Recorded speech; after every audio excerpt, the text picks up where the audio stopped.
Yep. All right. All right, members and audience, this is not an official meeting tonight. We will not be taking any official votes. We can discuss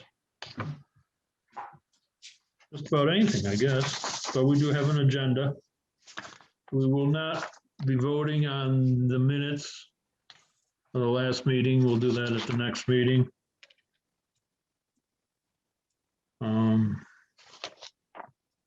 Informal. Does anyone want to talk to us about any upcoming projects or questions? Yes, Leo Kavanaugh. Leo. We can't hear you, Leo. Leo, you're muted. Is that better now? Yes. Oh, sorry about that. And no problem. Happens all the time. Okay. Sir, you have the computer screen down. All to you if you want it. Okay. Well, I contacted Sally yesterday, and I was just fortunate that the meeting was today. I work for Jack Teisch, who owns a property at 1 Old Stage Road, also 2 Old Stage Road, and some others across the road. We are taking down some dead trees. One of the trees is a gigantic old cottonwood, and it happens to be close to a stream. There's a little stream that runs behind the property there. It comes down from where Ed Shapiro's house is, runs behind the property. So I'm told that I need to get a permit before we take the tree down. We have no plans to leave anything. There's no chipping that's going to be leaving debris on the site. Everything's being taken away. The tree's dead, and there's no stumping going on. So we're not doing any digging. So I'm just wondering, what do I need to do to get that underway? If you can mark the tree. I can mark the tree. A ribbon or a flag or paint or something on the tree Yes. so you can identify it. Yeah. I did send a map. Sally, did you get the map? It's a beautiful map. Beautiful map. I don't know if I did or not. So is this, I mean, I'm showing my probably not only my age, but my locale. Is this the Engelman's house or the Dixon's house? Do you even know? No, it's the Teich's. Well, the house that I'm working I know it's been the Teich's property for a long time, but there's the big house, the big stone house that's down the lowest, and then there's the sort of newer clapboard house that's up higher. Which one is it? Yes, no, it's the old one. It used to be the Crane's house. It was Cam Crane and Nick Crane's house a million years ago. Well, it was the Engelman's house when I was a child, yeah. So Okay. That's how I know it. Okay. I never even knew Cam lived there. He showed up one day and was looking around, so that's how I found out. But it's that stucco house with the ivy all over it. Okay. At the bottom there. All right. So I know where it is. If you go down that driveway to where there's a little circle by the garage down at the bottom there, you just look straight out. You can't mistake the tree. It has no bark. It's white. You know, it's completely bleached. Yeah, I think I know. I think I remember the tree actually. Yeah, I kind of like it actually, but they want it gone. It's been dead a long time. Okay. Ron, do we want to go take a look together, or do you want to? Yeah, we can do that. I'm sure you have a professional tree company that's going to remove it and take everything away. Yes, Burdick Tree Company is going to do the work and haul it away. And Ron, the owners prefer it if I can be there. They really prefer it if I have people down there, if I can go. So is it possible someone could give me a call? And I'm just down the road, so it's easy for me to run out there. Yes, that'd be preferred for us too. I'm trying to figure out my schedule. Well, I'll make it work. When can we get there? Just about any time. I'm just down the road. It's a slow time of year, so I could make it. I can't, actually, I shouldn't say that. I can't do it on Thursday. I'm going to be out of town, but most any day I could get there on short notice. Friday morning? Yeah, Friday morning would work. That's good. What time? 10 o'clock? What time? Did you say 10, Ron? 10. 10. Friday Yes. morning at 10. Do you want to meet down there at the bottom of the driveway? Is there room Sure. to, if there's room to get around, sure. Yeah, there is. Yep, you just go down Old Stage Road and you just follow it all the way to the end, and it dead ends and there's a circle. All right. And you can see the tree real easily right there. Friday at 10, this coming Friday. Okay, great. Okay, I'll advertise it, so I'll post it, so, and everybody can go. All right. Sally, are there forms that I need to fill out or anything like that No, before this that? this is an informal thing. Okay, all right. Okey doke, All right. that's great. So I Thank will you. see you at 10 o'clock down at the bottom of the driveway. Yes. This Thank Friday. you. All right, Have a good evening. thanks a lot. Appreciate you taking me early. Thank you. Anyone Bye-bye. else? I don't think so. All right. Ron, I could talk to you about the RDA we've got filed with you folks unless we We can. have you on the Agenda. agenda. Oh, okay. We'll get to, it should move along pretty quick. Okay, so Sam Mercier, who is next, is planning on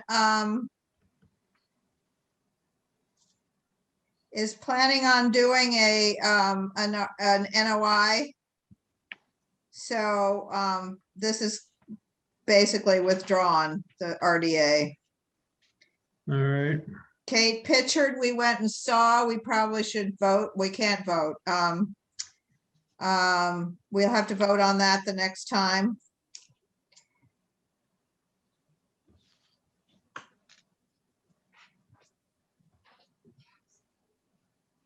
All right. We thought it was fine. Yeah, there's no problem there. And then we have Mintz. 9 Lakeview Drive. That's 19. Jackson, I Good evening, believe. everyone. Okay, Jackson. Hi there. If you don't mind, I'll share my screen just to so we can look at the site plan together.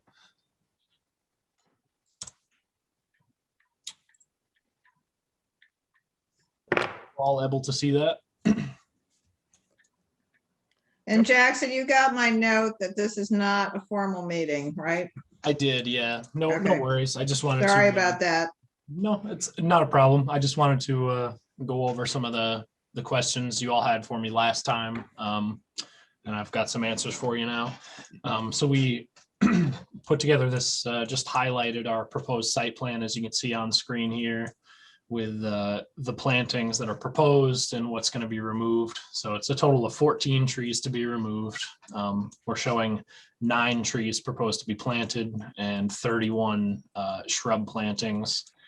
The plantings are shown in green, and the pink highlighted trees are the ones to be removed. So I just wanted to show you all that, as well as our proposed construction phase sequence, which I believe we got you some a PDF copy of to look at. So we're proposing 4 different phases throughout the project, what we thought was appropriate times for the Concom to come inspect the project along the construction.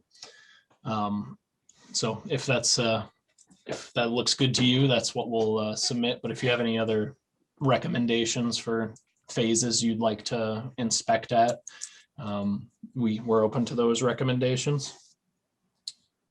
And then I think the final thing we talked about last time was the issue of the dock and the width of the proposed channel. And I looked back to the research I did in 2018 when this property was owned by Patricia Kennelly and Edward Keon. And the channel width at the proposed dock site is about 105 feet of width, and we're proposing less than 25% of that. We're right about 23.8%. So we're up at that 25% of the channel width allowability. And that's per 310 CMR 9.00. I was able to dig up that regulation, and it's 25% of the total channel width is what's allowed to be taken up by a dock.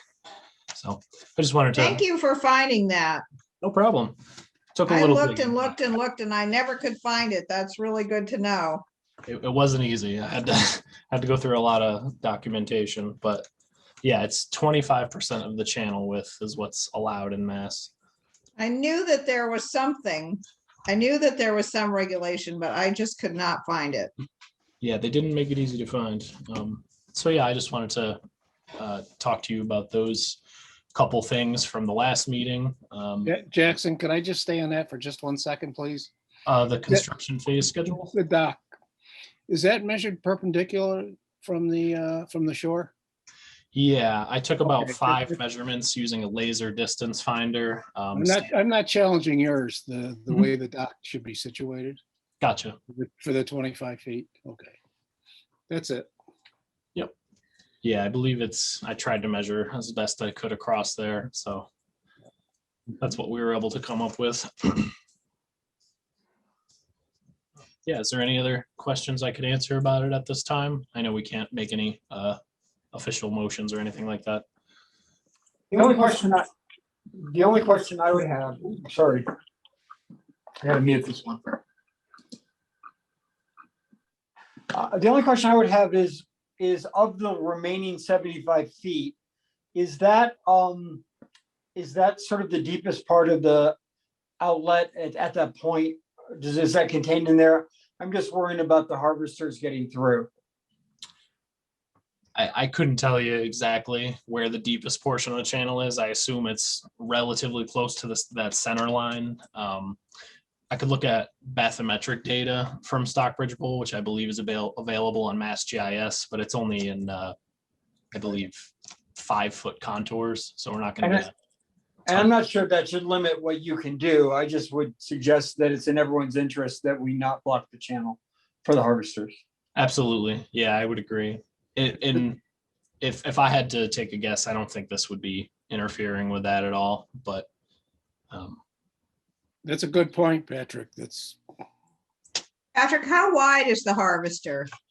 I think it's got to be 10 or 15 feet wide. I mean, Okay. the cutting blade is 10 feet and the machine is wider than that, so probably 15 feet. Yep, hopefully this will leave plenty of room for that. It's definitely shorter than the previous dock, so it's if the harvester was able to get by before, it should be able to get by now as well. Okay, good. So if, and I don't think it's gonna happen just because I'm fairly familiar with where the area is. But if somebody who lived directly across put in a dock, there would still be 50 feet theoretically in between the two, so Right. that should be fine. Yeah, I guess that's the idea of that regulation is to try to leave at least 50% of the channel width open. Which could be a problem if it were narrower. Most definitely. Maybe something that should be looked at by either us and or the planning board. Christine, I know you're there. Thanks, Sally.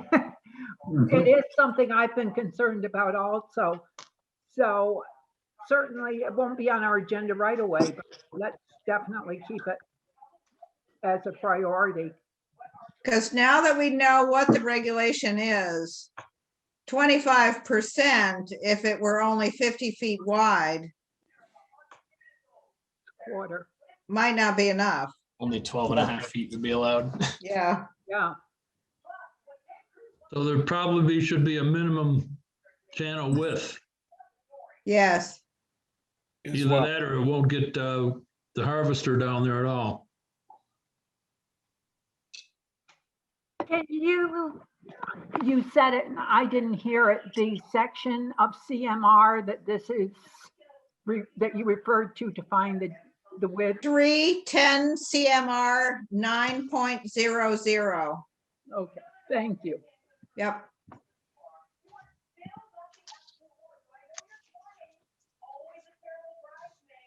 Are there any other questions I could answer about the Mints project?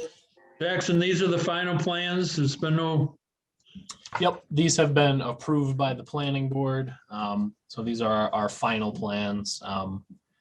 This is just a marked up version that I highlighted. But yes, this is the final plan.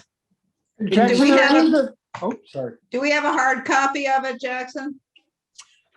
Yes, I believe you have a hard copy of the this PDF here dated December 21st, 2020. Okay.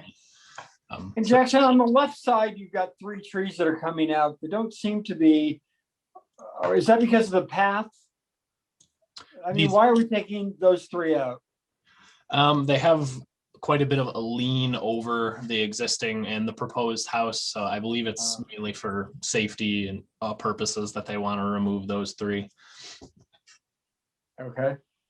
that a location for some replantings? Yep. Yeah, here I can zoom in a little bit for you. So 3 red oak will be going in right in that same area where those are being removed, as well as some other various shrubs.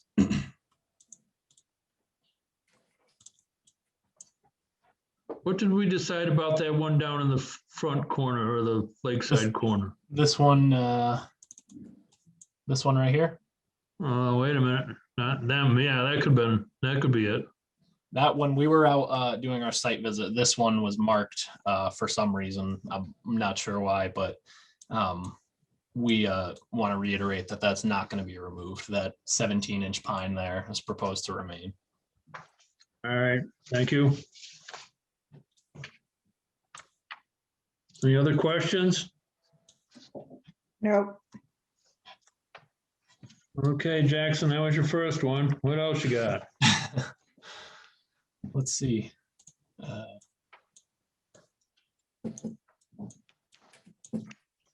guess it looks like the request for certificate of compliance for 3 Ice Glen Road is next on the agenda, but at this point, we're still working with the owner and the applicant to produce a mitigation plan beyond what you've already seen. So we're in the process of that, and we would just like to request a continuation till next meeting.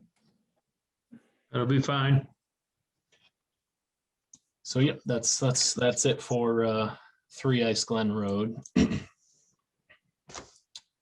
I can move right on to 50 Lake Drive if that's what you'd like. Do it. All right. Let me go ahead and pull those plans up for you. Just for general information, I stopped by there with the planning board today, walked around. So I have a general idea what's there, but that way I was independent of the Concom really, so. Can we piggyback the Friday site visit on Old Stage Road to go take a look at that? For at 50 Lake Drive. Yeah, Yep. Yeah, that's if you want to stop by the property, that's totally fine. do you need to be there?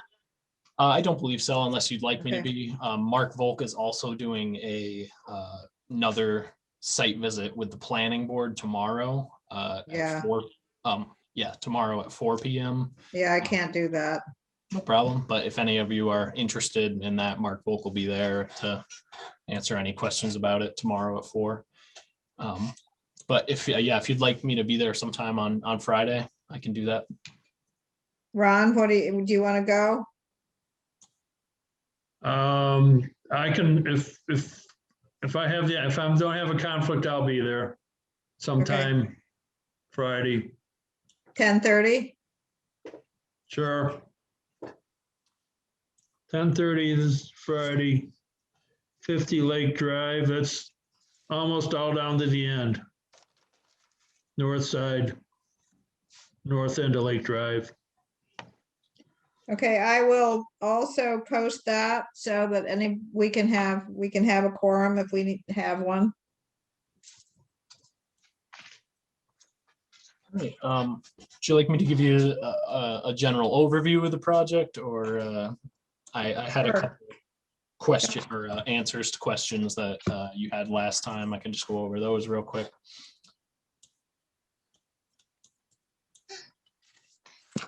So one of the questions we got last time was about how much fill is being placed on the site. This proposed retaining wall area is a result of the proposed septic system, to avoid having a mound in front of the house that goes up and then down. We're proposing this retaining wall system to raise the level up, which is allowed under LPOD.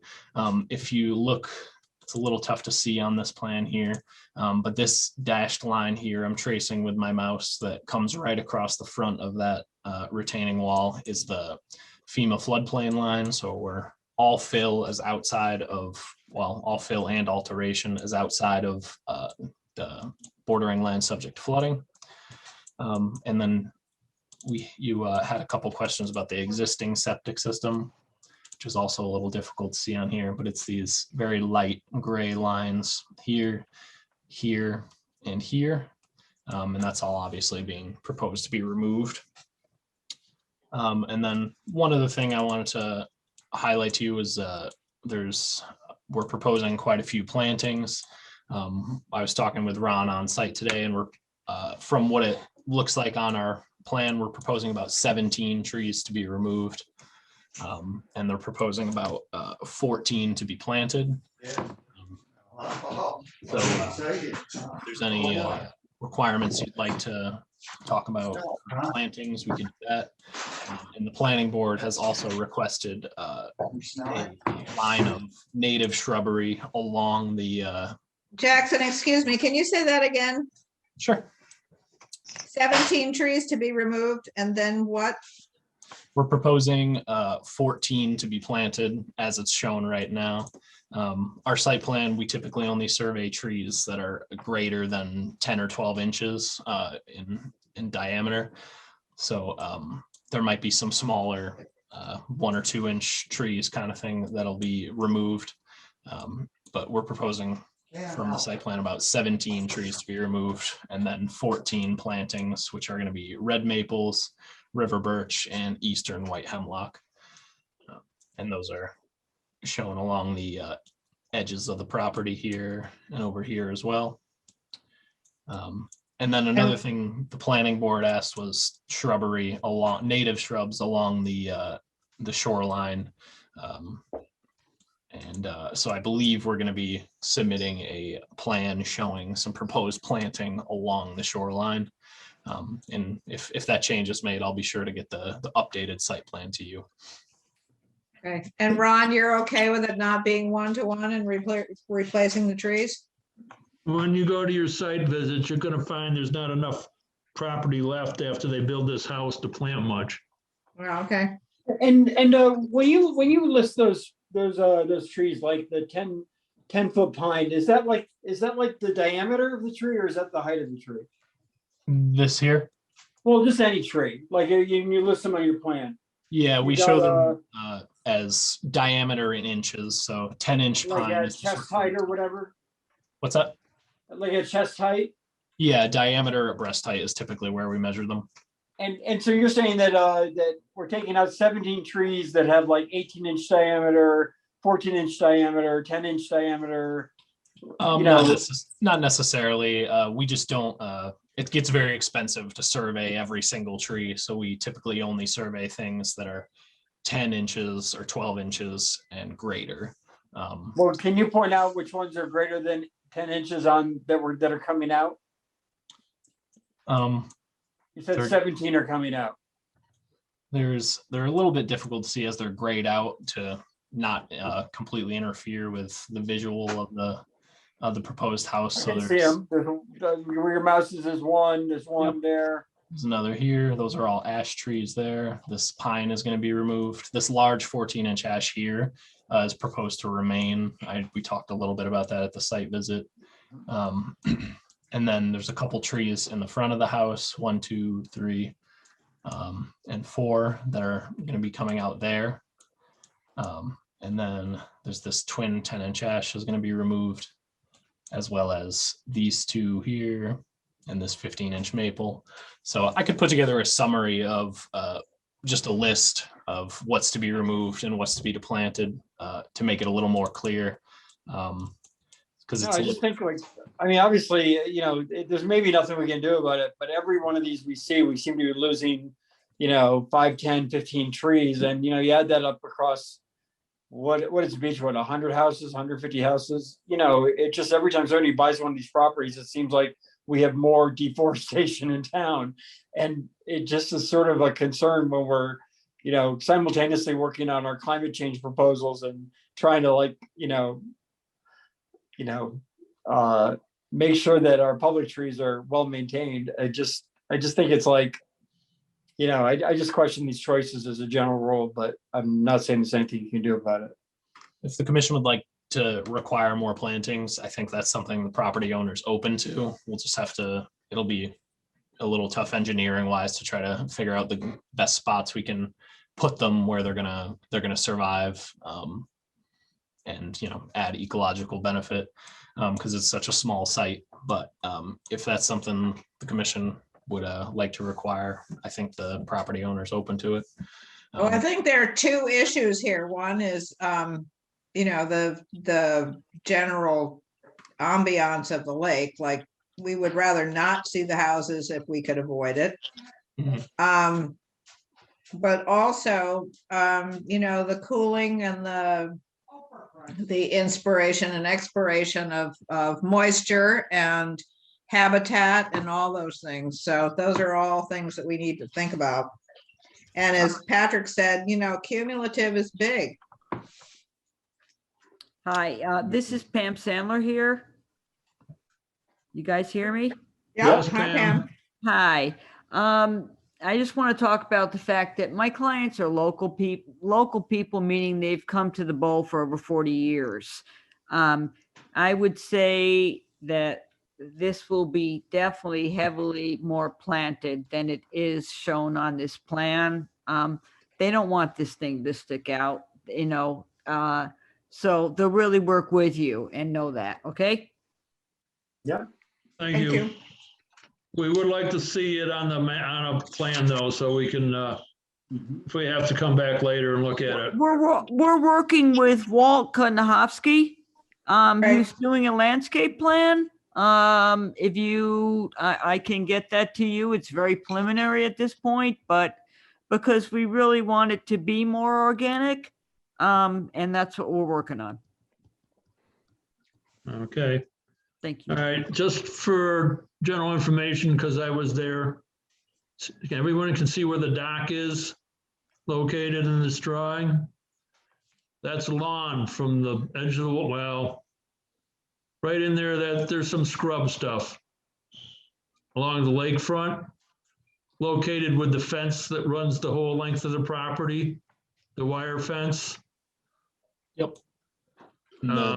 That's going to be removed, I'm pretty sure. Yeah, per the planning board's request, I believe we're going to be removing that wire fence. I believe it was just to keep the geese off the lawn.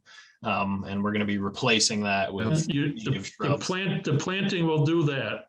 If it's dense enough, doesn't have to be that high, just dense enough, and they can put a gate in where their dock starts, and that will keep the geese from walking through the gate.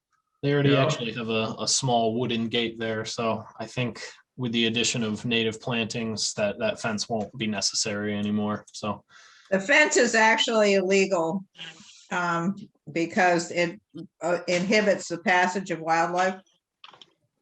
yes, they were talking about that at the planning board meeting. I was interested in what regulation that's under. It's somewhere. I'm sure it is. And also, I'm sure that the planning board mentioned that they have the 35-foot buffer as part of the LPOD. Well, 30. planting. Yeah, it's where you say lawn seems to go right up to the water. Yeah, which is really not, 35 feet is supposed to be kept natural, Sally? mhm. Is that it? And you're saying 35 feet Yes. from the mean annual high water mark? Yes. You have a percentage of the percentage that can be opened for access to the water. Gotcha. Okay. But the rest of it is supposed to be kept natural, 35 feet from the mean annual high water mark. Mhm. And as Ron said, it doesn't have to be tall. You know, it doesn't have to obscure their view, but it provides habitat, it provides screening, it also keeps the geese off the lawn. Yep. You know, it serves a lot of different purposes. Yep, understood. I think we're going to be coming back with a more substantial planting plan that's going to be submitted to the planning board as well as you all. So When we go to our site visit, Sally, and we look out at the lake at where the proposed dock will be, Mhm. at the edge of the property line to the south, Yeah, the fence continues across the next property as well. yeah, this is 48 Lakeview, also owned by Same people. yeah, the same people. well, they should be aware then that the fence is not permitted. I mean, it's illegal. I'll have to try to research where that's stated, and so I can. We understand their desire to keep geese off the property, Yep. but a much better way is to plant it up. Yep. So, yeah, this is pretty much where the project's at now, but we'll be proposing a more substantial planting plan. And it sounds like Pam's gonna get us the landscape architecture plans so we can incorporate that into the plantings. And we'll have a revised plan for you. Jackson, while you're right here, Mhm. and I don't know if you can show it on this map, the footprint of the existing building.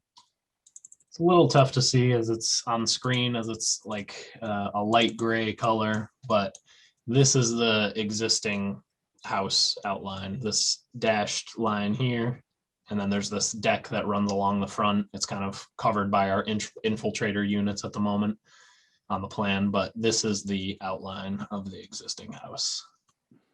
And everyone can see the outline of the proposed house now. And so the existing deck is used to calculate the closest point to the lake for the purpose of, the Under the new house. Yeah, under LPOD, the deck is considered structure. So we put the setback from the closest point of structure to the mean annual high water mark there.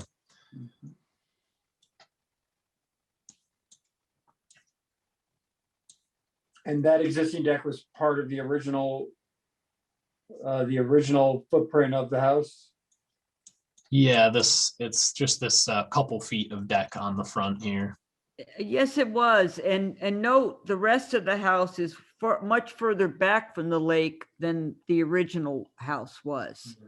So we've really kind of have a smaller portion in that one location and then really pushing it back. Okay.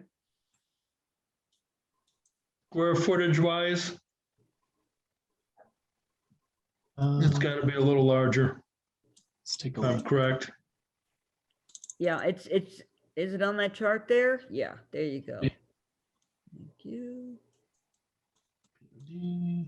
House. So it's 1996. footprint is 1,996 square feet approximately. And the old house?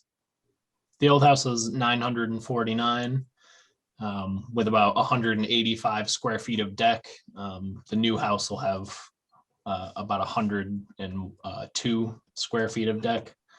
There's a shed on site located, Ron saw it earlier. It's located in this general vicinity near the northern property line, and that's going to be removed. So there'll be a little bit of a reduction in impervious surface through that. But as you can see, these are the total square footages there. So not much bigger. Yeah. Dude.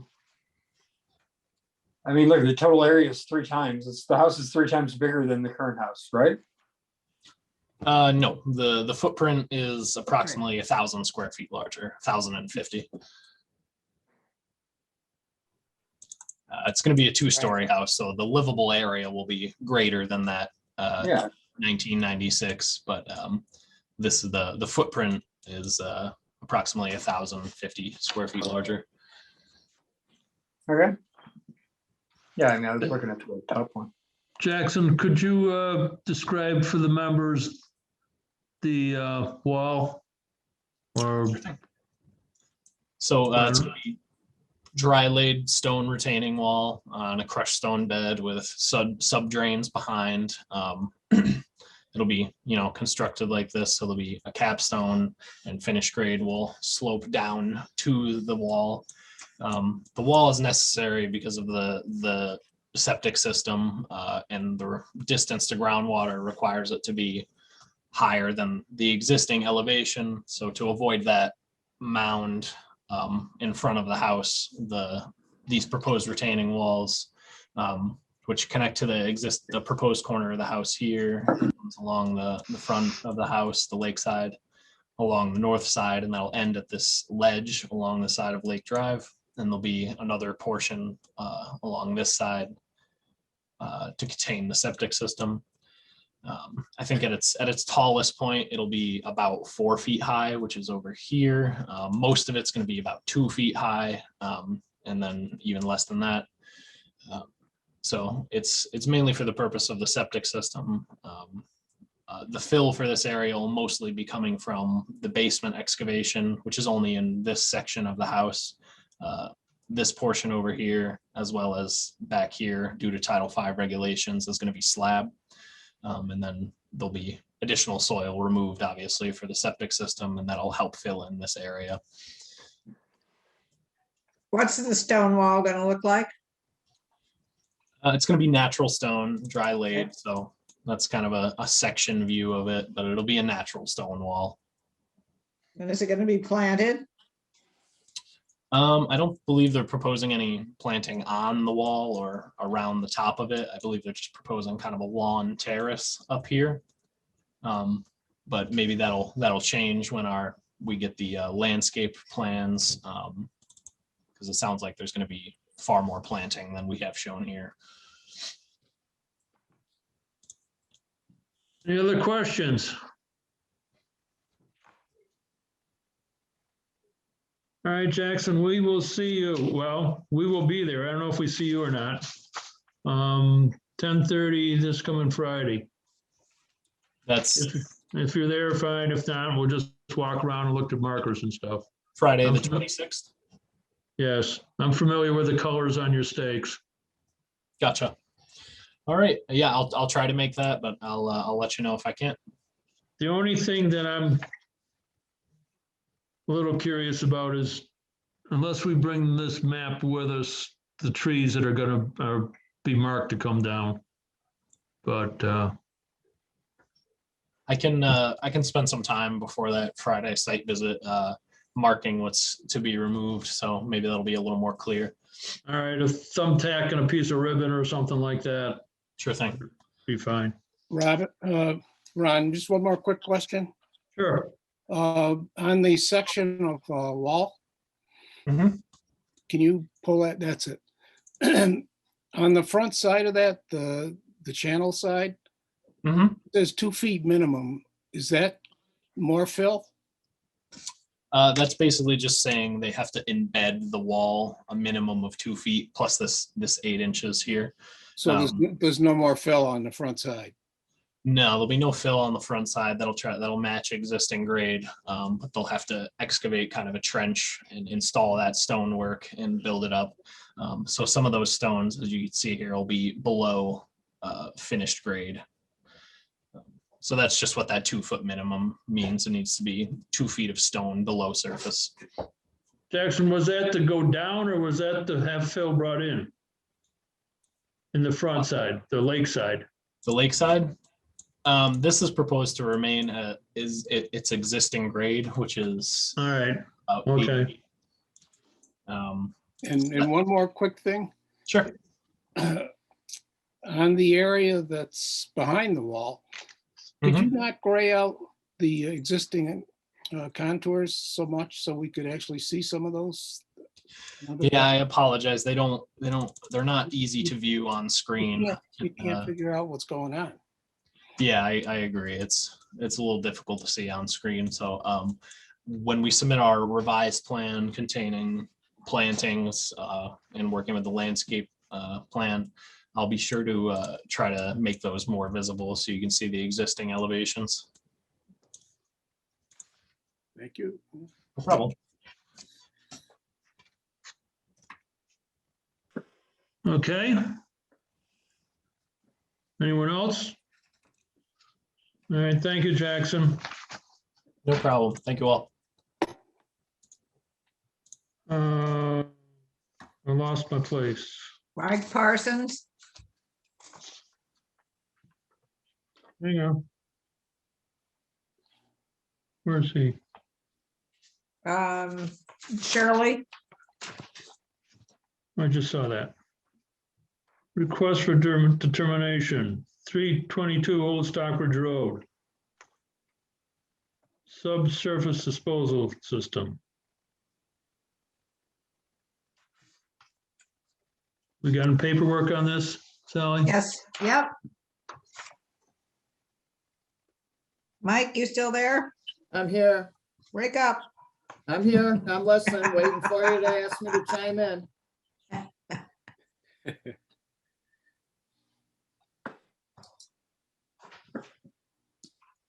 Okay, go, you're on. Yeah, you're up. Tell us what you're doing or why. Okay, so this is a request for determination of applicability to replace two existing failed septic systems at 322 Old Stockbridge Road in Lenox and in Stockbridge. The work that's in front of you is what's taking place in Stockbridge. There's nothing in Lenox that would trigger a filing with them. So there's a main house and a single bedroom dwelling. Both of those residences have failed septic systems. We did probably 3 days worth of perk testing up here. And couldn't find really any perks. Where we had good soils, we had a shallow depth of it. And where we had depth of soil, we had water. Wait, Mark, Mike, just for a second. You know, I don't know about anybody else, but I don't see any plans on my screen. Mike, do you have plans you can share? No, I don't have a plan I can share. I'm sorry. Go away.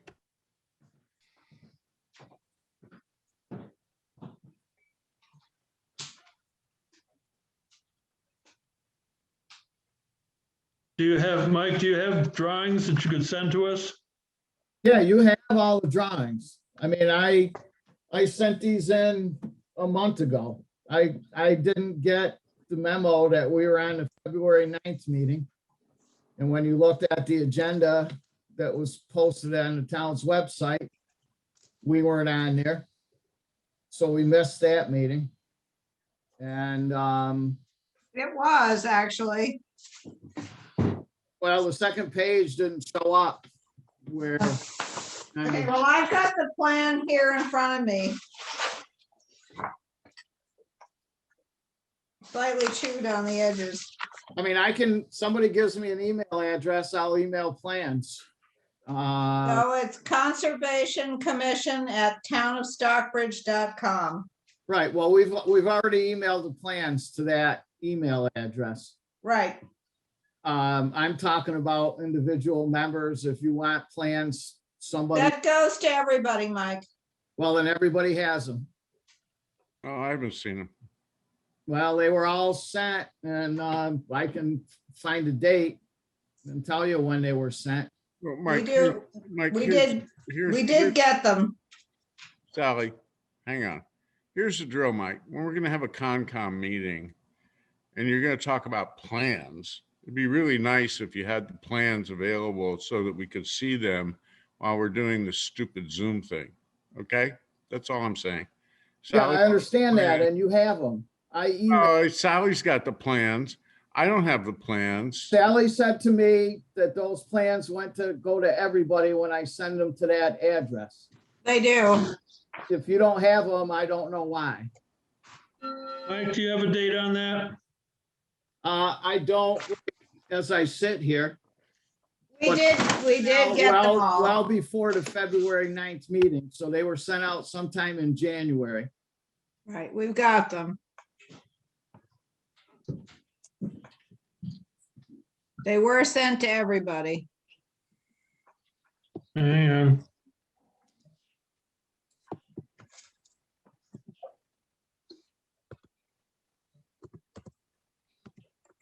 I can't open them on my phone if I do have them probably anyway, so.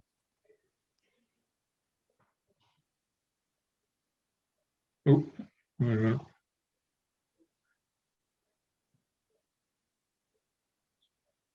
All right, well, I'm not gonna spend that long looking for them. I'd suggest in this day of Zoom that people prepare to come to a meeting with the plans and share them with us online. As much as I hate this thing, I'd rather see everybody in person and the plans in person in color. But what do I know? Well, I think we're all frustrated with the Zoom thing, but we did what was asked of us, and here we are. So Mike, is this, septic system, it's in the buffer zone of a wetland. It's only a buffer zone project. We've It got was sent on the 25th. in January. digital. Yes, it was. Yep. Yeah. It was. Do you want me to share it? If you would, that'd be great. All right, hold on.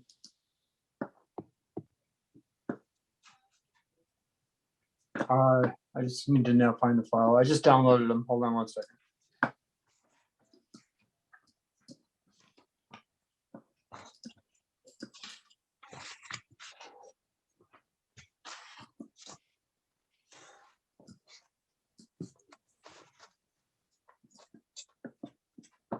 So Mike, this is 2 properties. I'm a little confused.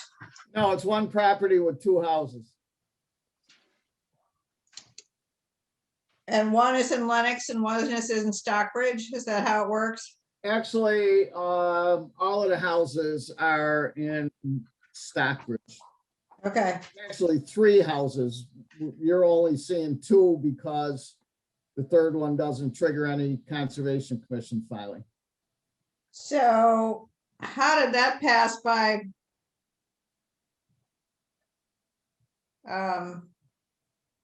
Our building codes? To They're have, all existing houses. I can't, yeah, they're old houses. They've been there for a long time. just I curious. have no idea. Can you You guys see have the the main screen? house that has a garage. Right, there's a main house, that has a garage, and there's a single bedroom dwelling. Okay, and how big is the property? Property is about 12 acres. And you couldn't find a place to perk? Nope, Wow. nope. We tested all over it for days. But we Can finally you see it? alternative. Yes, thank you, Patrick. Okay. we finally got an alternative to a perk, which is allowed for repairs under the code. And we've designed a septic system. We're more than 50 feet from the wetland. It's been approved by the Tri-Town Health Department. Sally, you should have a copy of that approval from Jim Willis. It went out Monday morning early. And- Okay, I don't think I've seen it, but I'll look again. Yeah, you have it, or you should have it. Okay. I copied you when I asked Jim to send me something so I can prove to you folks that it's approved by the health board. Okay, Because we've been down that road. So, yeah, so we're gonna put in a perk drip dispersal system for a leach field. We're putting in singular pre-treatment tank. It's gonna take all the effluent, treat it before it goes into the leach field, and the net result for the environment is gonna be a positive one.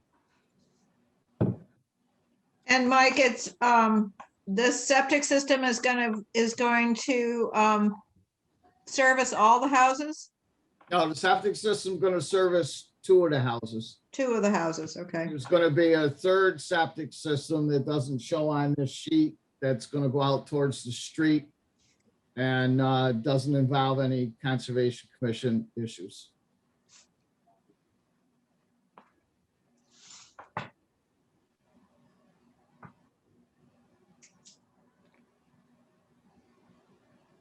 And what's the resource area? It's a stream, just a stream Now, it's a or a wetland? vegetated wetland. Okay, I've got it shown on the plan. I've got the 100-foot buffer zone shown on the plan. okay, I see Got it, yeah. the limit of work and the straw wattle erosion control shown on the plan. Yep. Mike, this Patrick, should can you be- blow that up just a little bit? Make it bigger? Yeah. Yeah.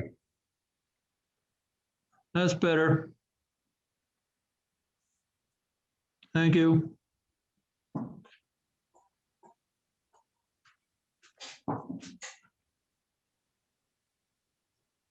this should be a pretty good system next to the resource area, Mike. Yeah, it should They be. got tertiary treatment on the tank there. Right? Yes, we do. Joe, yeah. we've That's got- about as good as it gets, isn't it, for near It water? is. It is. The idea is, besides treating the effluent, is to minimize the amount of septic sand and the volume of work that's got to be done down there close to the wetland. The septic tank, it's a singular green, so that's that can be set with a mini excavator. The 1,500-gallon pump chamber is also a plastic pump chamber that can be set with a mini excavator. And then the whole leach field can be prepared. We only need 2 feet of separation to the high water table with the pre-treatment, so there's not a lot of sand going down there. Mike, when do you propose to do this? It'll be in the summer. After things dry out and settle down. It's a, I don't want to say it's a difficult site, but it's not one of the easier ones. There'll be erosion control and all that. Yeah, it's all shown on the plan. Yeah, you can see the erosion control. All right, I see straw wattles. Yeah, Yeah, that goes all the way around the septic system and back up the hill to the little cottage. Is this ground all disturbed already?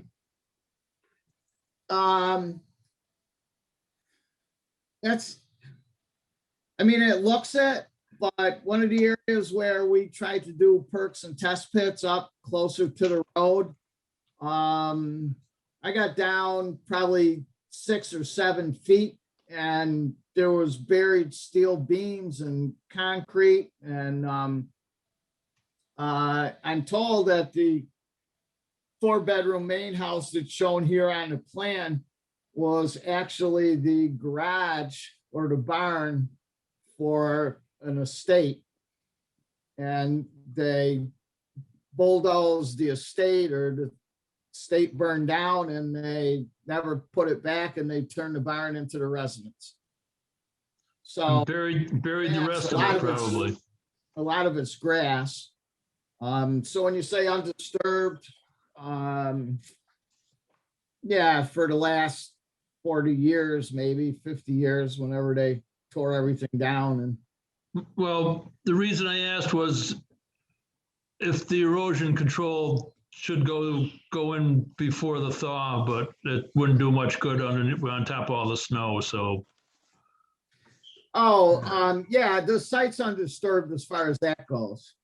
I mean, we did some testing down there, but that was with a mini excavator, and those holes were all filled in back in the fall. So, we didn't tear up a lot of terrain down there. So it's not like a bulldozer went through there or anything. No, not at all. Okay.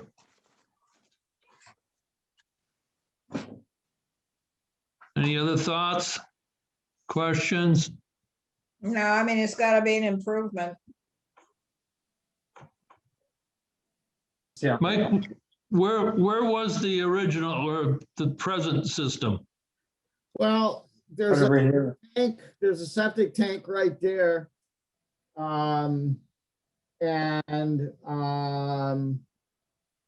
Corey Leonard did the Title V. He said that's about 14 feet long. I don't know what comes after that. I hate to think what might come after that. Hole in the ground and some stone? Well, that's one thought. That'd probably be better than a pipe to the wetland. So, it's time. It's way, All right, so anything is an improvement here. yeah.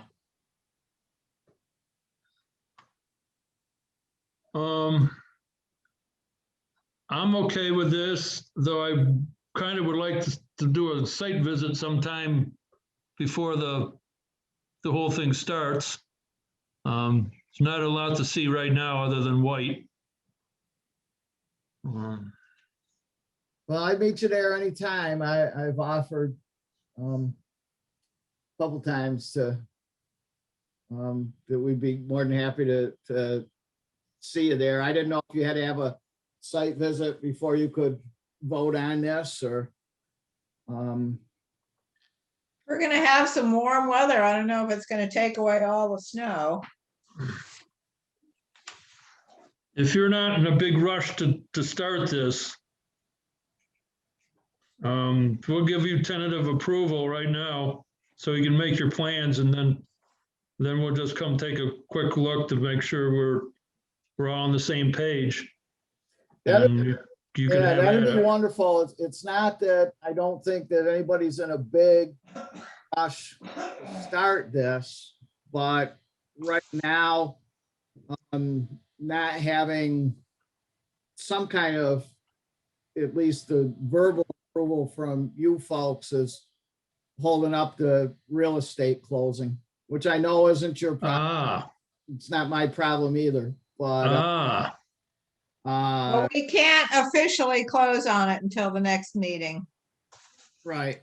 but we could do it then. And if the weather looks good, maybe we can figure out a site visit. Yeah, if somebody just reaches out to us at the office, I mean, and generally I could have somebody there and with a couple hours worth of notice.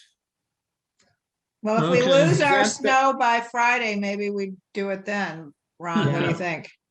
And that's wishful thinking, but Okay, Yeah, the house is empty. Nobody's living in it. People I'm have not moved opposed to out, it. so we're not gonna be disturbing anybody. Is this the old Marywood property? I'm sorry, I don't know it by that name. I really don't know the history.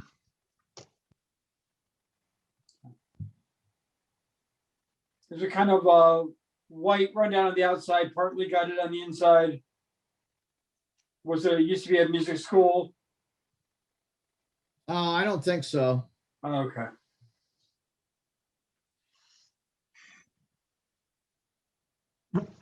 Mike, I'll tell you what.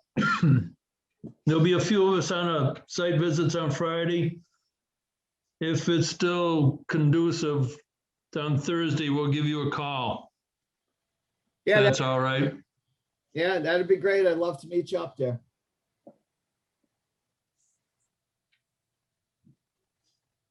And so it would probably be around 11, Mike, if Yep, we do that's it. fine. Okay. Not a problem. On Friday. Tentative. Okay. And did I hear you say that it's okay for me to report to my clients that you don't see any particular It look- problem with this, but, It looks very favorable. okay. All right. I don't think they're planning on closing. When's your next meeting? I think it's the 9th, Okay, whatever that Tuesday is, the second Tuesday. I yes, think that would it's be the 9th. I think it's the 9th. Okay. Yeah, I think that would work anyways, but somebody said to me they were thinking shooting for the 11th, but okay. Well, hopefully I can see you up there on Friday. Okay, thanks, Mike. All right, thank you so much. Good night. Have a good evening. What do we got left? Yeah, Threeb, I don't know if we're still gonna do that. 3 Ice Glen Road. Yep. I Jackson, are know. you still with Jackson us? Jackson wanted to continue that. We wanted to continue. Okay, he's not there anyway, so No. We So I talked guess about it we're- briefly. I guess we're done. Upcoming business, 78 Interlaken Road. Yep. And as simple as the replacement, removal of a seasonal dock. I think they need a chapter 91. I think that was Mark's comment. All right, we'll continue that. Patrick, did you just Yes. flash something up on the screen? Yes, it was a hint. Flash it again. All right, hold on.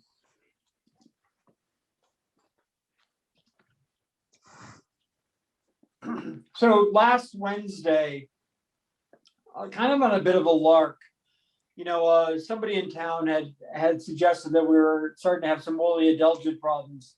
So about 2 weeks ago, I reached out to someone that basically runs the old growth forest network that we had interacted with at Laurel Hill. And I asked him to help us assess Ice Glen. And he brought in this guy, Ken Gooch, who was the DCR's head of forestry until 2019, basically from Provincetown to Beartown, if you will.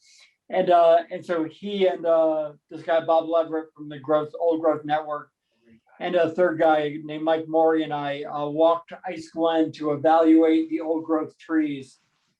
And they concluded that they were in fair to poor condition, and without intervention, we would have a large die-off within 3 years. That presents a challenge in a number of factors, because it doesn't really give us a whole lot of time with the budget cycle the towns work on to do anything. But what I did do is I've sent all of you this proposal, which I'm going to present to the Finance Committee and Select Board on Thursday night, which basically has a $6,000 price tag to do a GPS assessment of every tree in Ice Glen that is an old growth tree, and then a ranking of that tree from good to fair to poor, so we can start to prioritize if we decide we want to do interventions to save them. This is going to be one of those things where the town is going to need to decide, along with maybe private donors, and there's many grant sources as well at the state and federal level for old growth forests.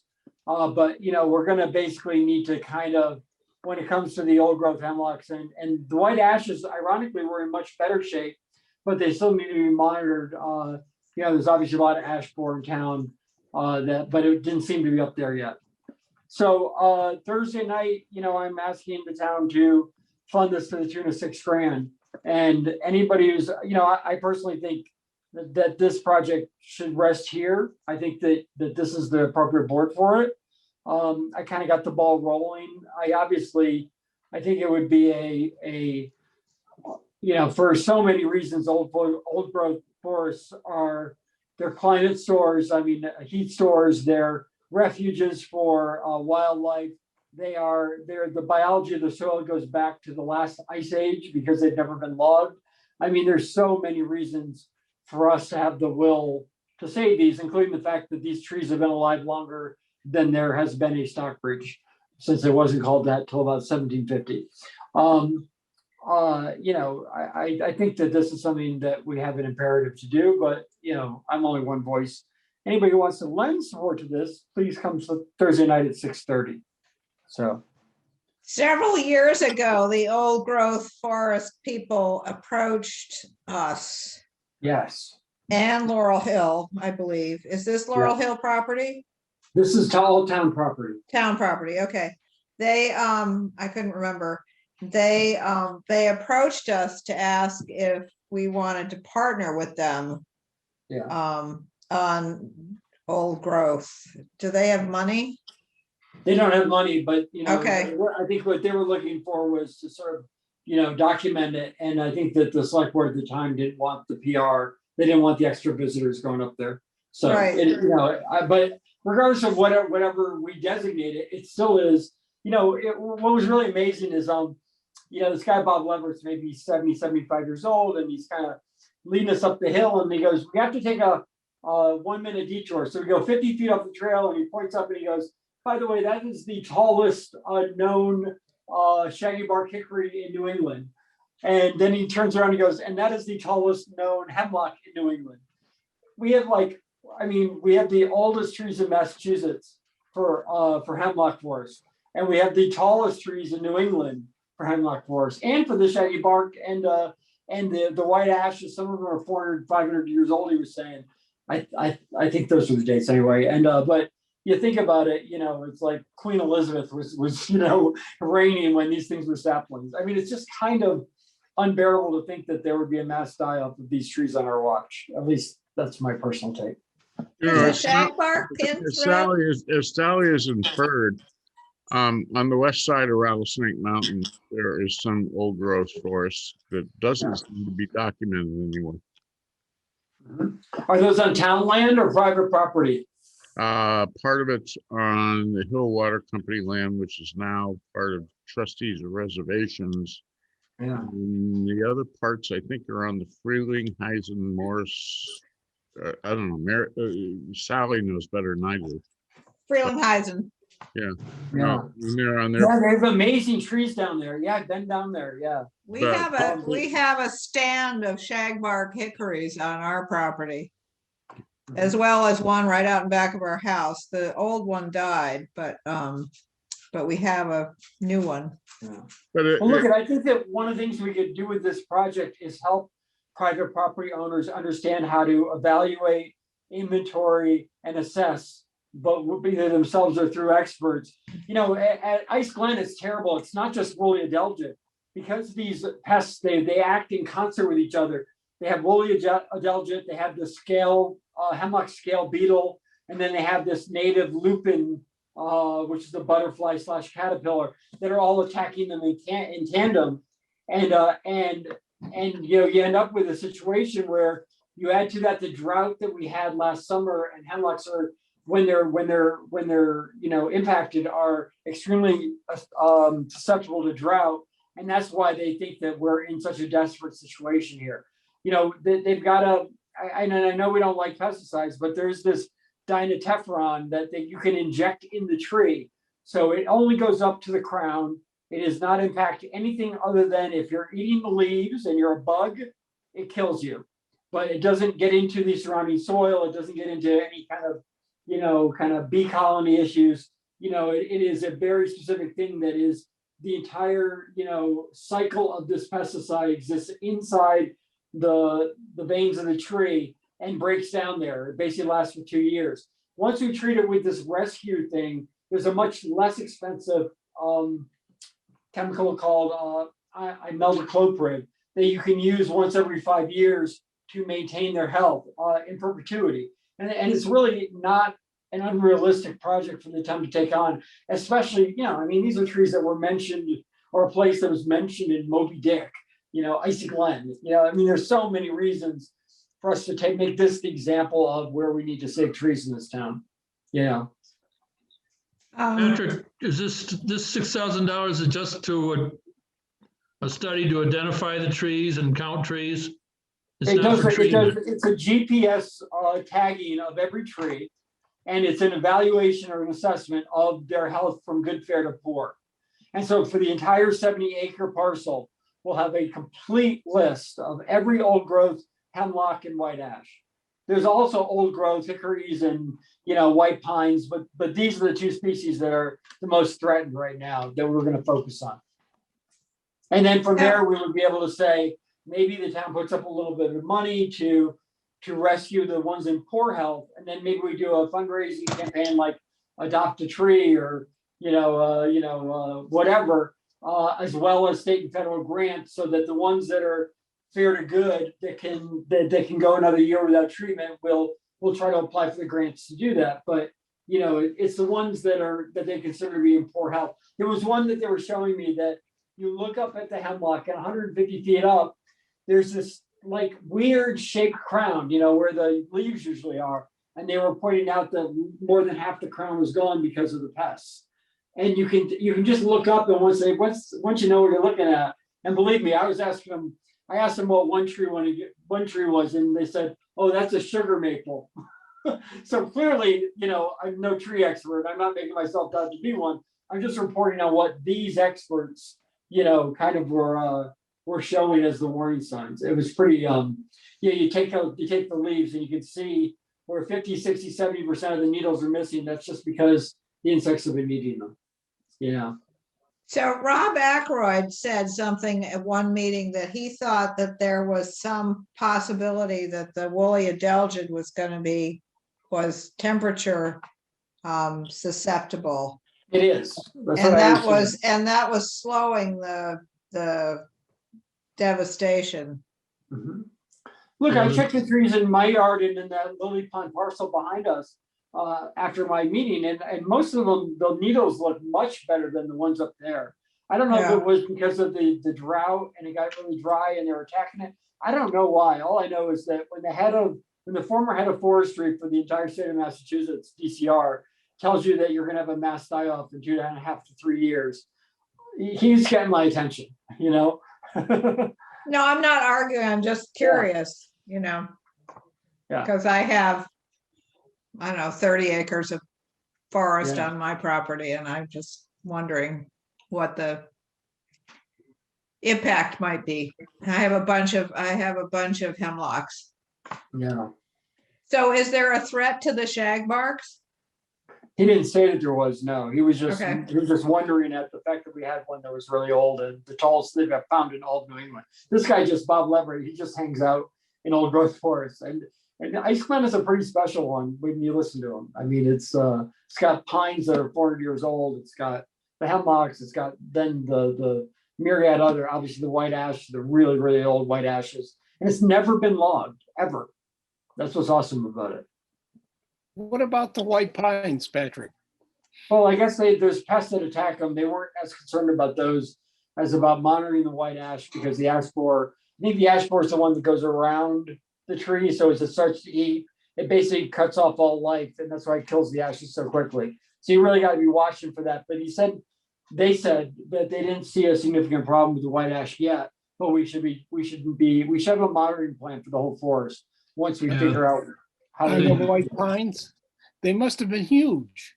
Oh my God, they are huge. They're I mean, they're amazing, and there's a lot of photos of them available. But mostly it's like we've got the town has $90,000 left in the reserve fund, which is basically the fund for emergencies.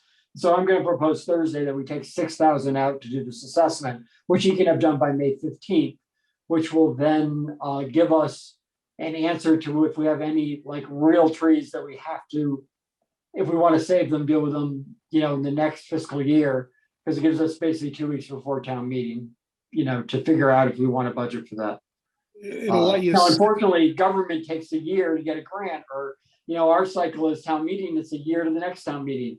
We can have special town meetings, but figuring out these budget priorities on this issue where they're telling us we're in such a dire situation, I think is really important.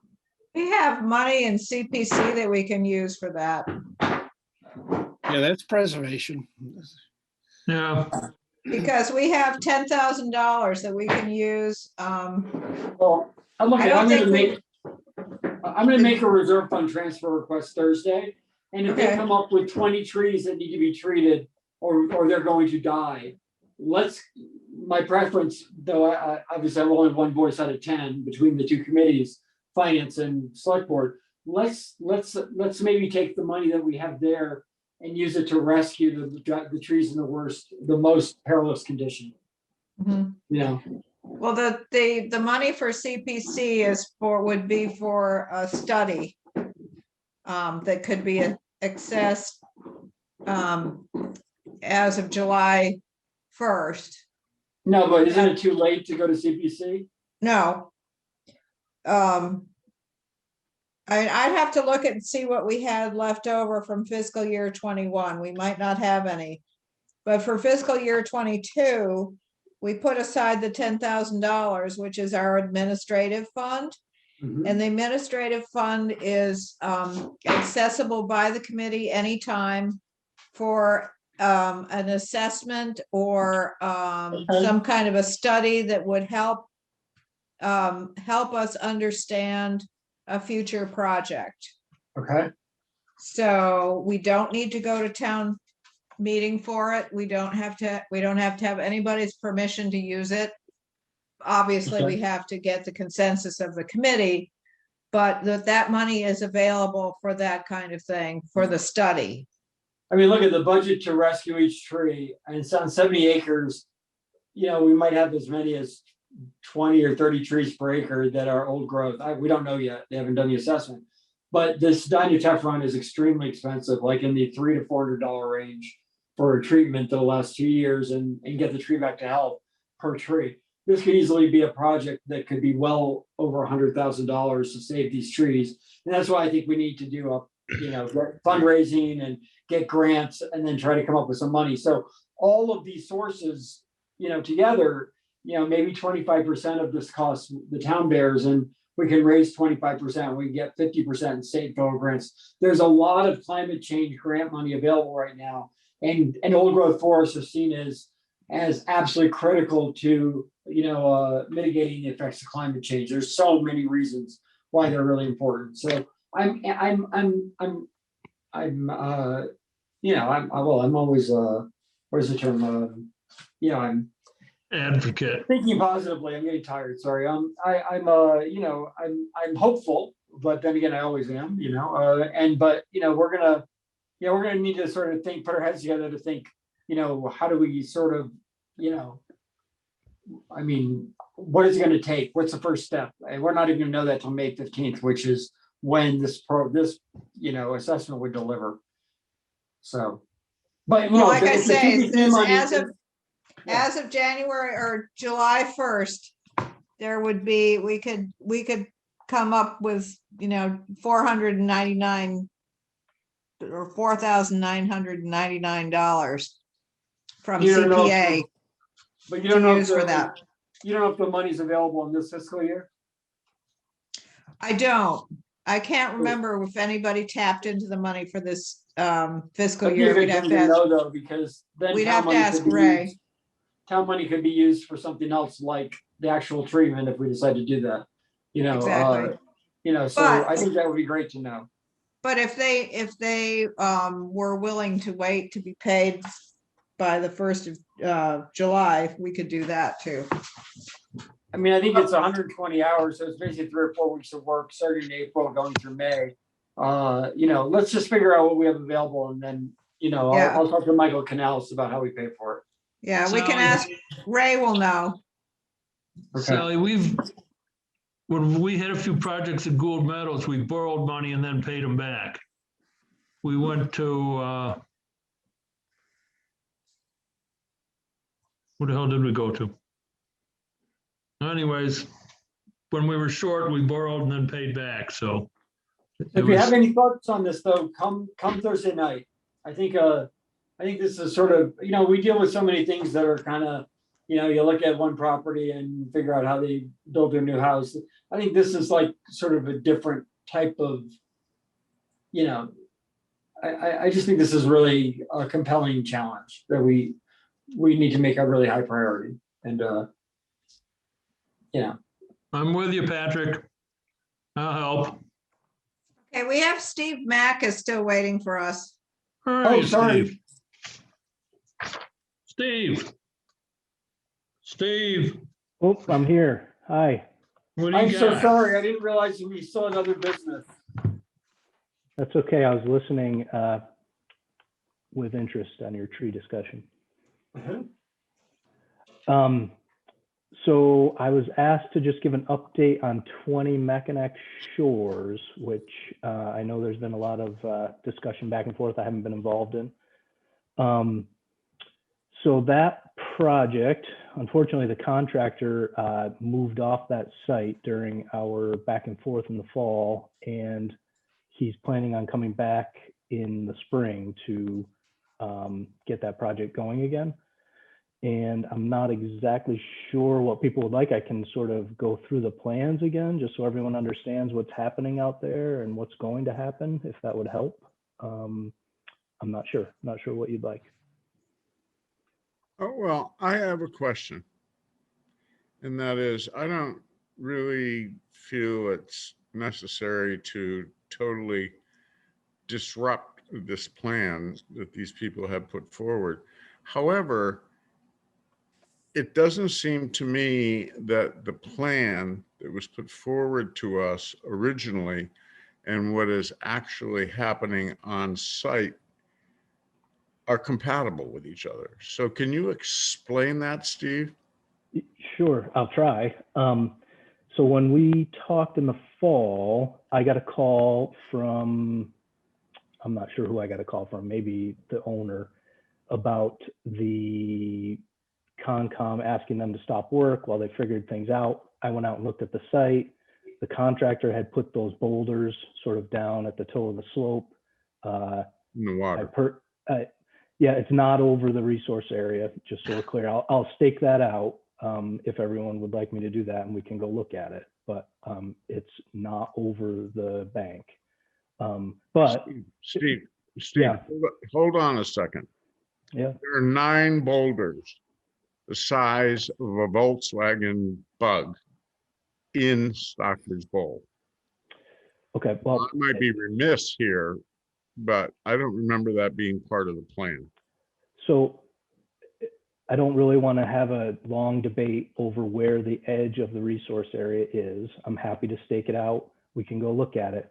When they removed the debris, the water line moved closer to the house site than was there previously where they put those boulders. I showed that detail before. That's fine. I will say I looked at the site with the contractor at the time and I said, oh my God, those boulders are not what were proposed. The owner agreed to move those boulders out of the way and build it per the plan. I can pull the plan up.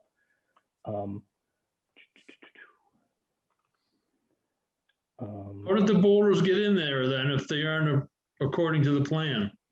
Well, they moved the boulders in. See, the plan has a substantial amount of boulder placement for plantings, site stabilization, et cetera. So I don't know if you can see my little hand here or not, but Yeah. this shoreline here, we were proposing to remove all the debris and put back new boulders smaller than what's there. I agree with that. I looked at it and I said, you've got to move those boulders before you guys even said that. So those are coming out. We're going to restore the shoreline per this plan. And then if you look at the existing conditions plan, how do I get to that? This entire front here, this is the normal water level or the high water mark right here. This line was all rocks before. We have photos of that. The entire frontage here was like a mess of grass and debris and invasive species. That's all going to be restored. So like this, honestly, this is a good plan that we're proposing. I really would stand by this plan. So if you look at this, we're removing all of that overgrown grass, invasives, et cetera, and revegetating and restoring the entire shoreline of Stockbridge Bowl on this project. Yes, I agree. The contractor shouldn't have put the big boulders in there. They're coming out at the next available time that they can. It's not a good time right now. Steve, Yeah. I'm sorry to interrupt you. Sure. Here's the drill. And that is that, we had a plan put before us to tear down the house that was there and to put in a new house that was there.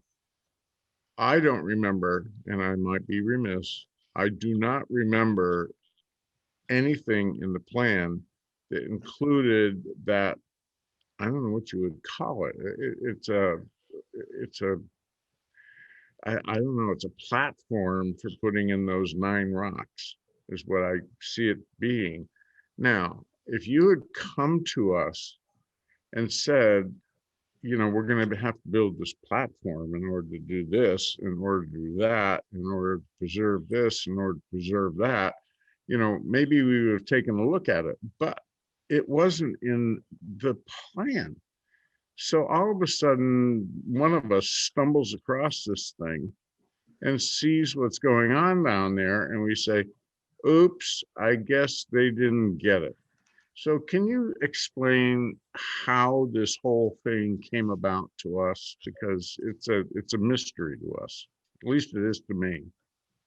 I can try. I was not on site at the time the platform was put in. I was not consulted about the platform. However, I will say. Steve, can I clarify a little bit? I had a long chat with Dave Lanou the other day, who is the contractor now, and I guess was not the original contractor. And I had a conversation with his wife earlier. Okay, well, according to Dave, and I only know this because that's what he told me. They put in a whole series or a whole layer of wood chips on top of the vegetation that was there in order to protect it. That's all I know.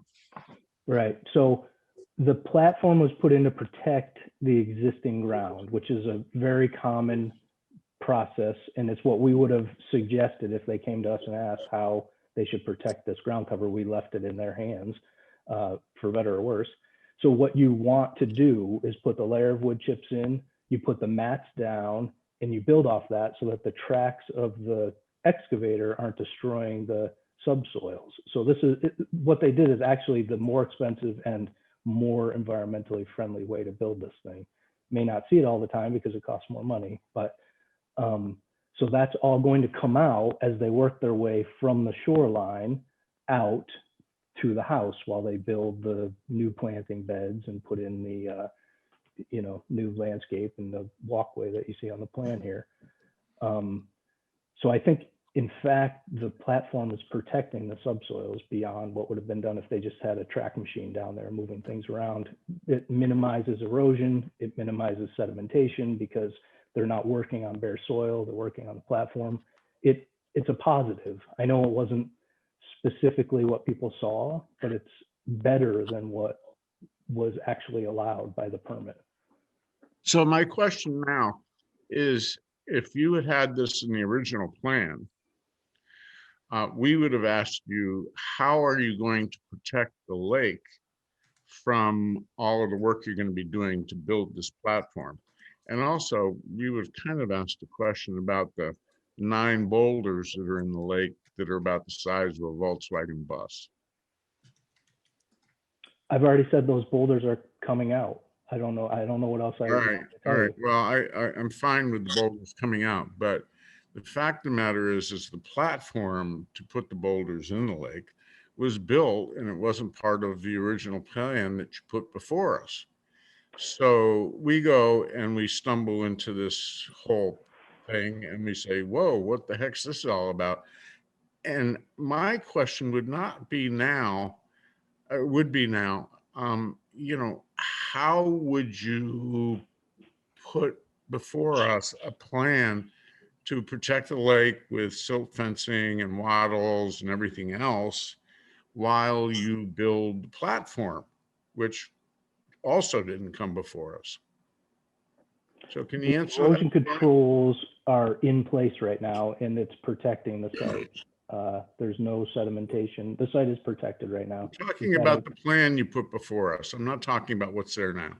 I have erosion controls shown along the shoreline. I have a secondary row of erosion controls about 20 or 30 feet from the shoreline where the lawn was going to be removed and replaced with plantings. And then I have intermediate erosion controls where the drainage patterns would flow all the way throughout the site. Steve, can you show us on your plan where the platform is? It's generally in this area right Presently? here. Excuse me? It's generally in this area right here. I haven't surveyed it. Why didn't you put this before us when you came here originally? And that way this wouldn't have happened. I don't know how to answer that question. I wasn't involved when that got put in. I was only called in after there was a question and I looked at it.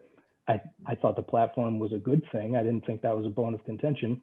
The boulders to me were not consistent with what was presented. That was, in my opinion, something that should have been removed. I thought the platform was, quite frankly, a net benefit and positive for this project.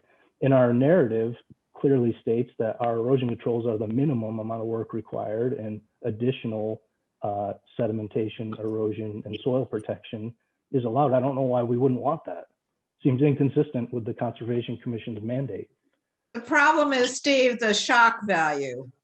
You know, I'm it's sorry. not, yeah, no, I understand, but the problem is the shock value. When we go down and somebody calls us and they say, oh my God, oh my God, oh my God, they're doing whatever they're doing. And we go down and we look at it and we go, because it's not what we expected to see. And I think that's more of the problem. I mean, I think that if someone, I understand that it wasn't necessarily what was going to happen in the original plan, that you were going to have this layer of chips to protect the bank. But had we understood initially that there was going to be a layer of chips that was going to protect the bank and that there was something underneath it, we couldn't see that when we went down there. All we saw was what looked like a platform, and we couldn't understand what we were looking at. And I think that that's where the crux of the problem is that we could not understand what we were looking at.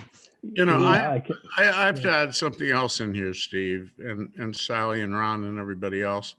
And that is that right now the Conservation Commission is under, serious, like a microscope.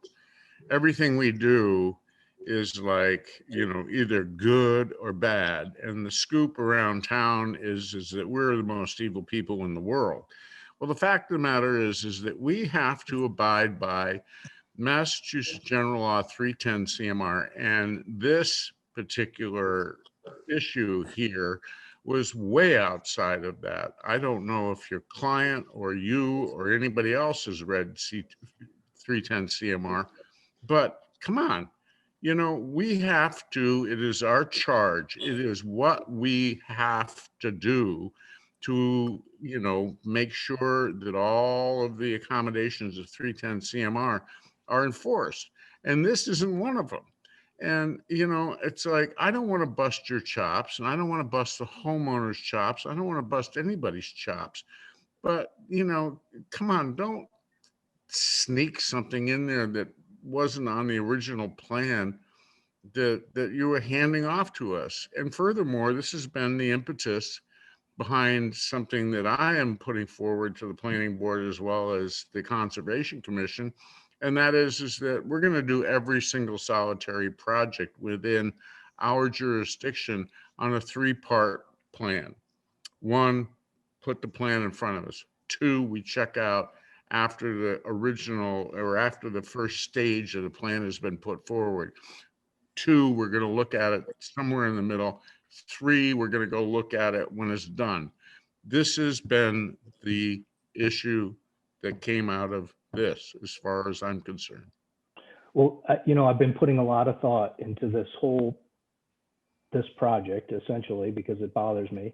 And I hate to say this, but something to think about that the conservation has done in the past and does do in other towns. And I don't want to recommend this because I'm not trying to give myself more work. I don't quite frankly care, but a lot of conservation commissions require an environmental consultant to be involved during construction and report to the Conservation Commission at various stages of the work. And I know the situation you're in. I've been on conservation commissions in the past in my life. And maybe that's something to consider as you require projects that you think are more environmentally sensitive to have an environmental consultant involved during construction. It's a condition. It can be written right into the permit. Again, I'm not trying to sell my services. It could be anybody. I'm just saying it could help avoid these shock issues or these. I do a lot of construction projects in and out of buffer zones and whatnot. And I don't mean to belittle this issue. This is a very small project. It's a very small site. I actually thought the platform was a good thing, only because of how much construction I do. I know that that's a positive for you guys who haven't seen that before. I understand that was a shock, so that could have been avoided. So anyway, just a long story short, I've been trying to think of how we can avoid any situation like this in the future, and that was one thought I had. I love that idea. So if we had an environmental consultant who had no idea, he saw this plan originally, and all of a sudden he saw the platform and the Volkswagen Bug rocks in the water, what do you think he would say? Well, I said those rocks are not consistent with what was represented to the Conservation Commission. We've got to change that. That was what I said. I quite frankly saw the platform and thought, all right, that's a good way to protect the underlying soils. It's a good way to protect erosion, et cetera. That's just my own personal Put the feeling. rocks in the water too. I think if somebody had come to us and said, look, we're going to change this because we think this is a better way. Can you come down and take a look at it? We wouldn't be where we are today. Right. I agree. That's where I'm thinking if you had a condition of, once the erosion controls are in and the site is prepped or something, maybe there's a report and the environmental consultant wrote contractors recommending putting in wood chips in a platform to prevent erosion. At least there would be some notice or some communication, I guess, is really the issue we've got going on right here. Right. Thank you for understanding that. Steve, I mean, don't it's even not remember- that we think that you're a bad guy. It's not that we think that Dave is a bad guy. That's not the point. The point is, again, as I said before, is the shock value. We get the phone call, we go down and look, and we go, oh my God. Yeah. And there's a lot of emotion involved with the neighbors too, so it makes it much more intense to deal with.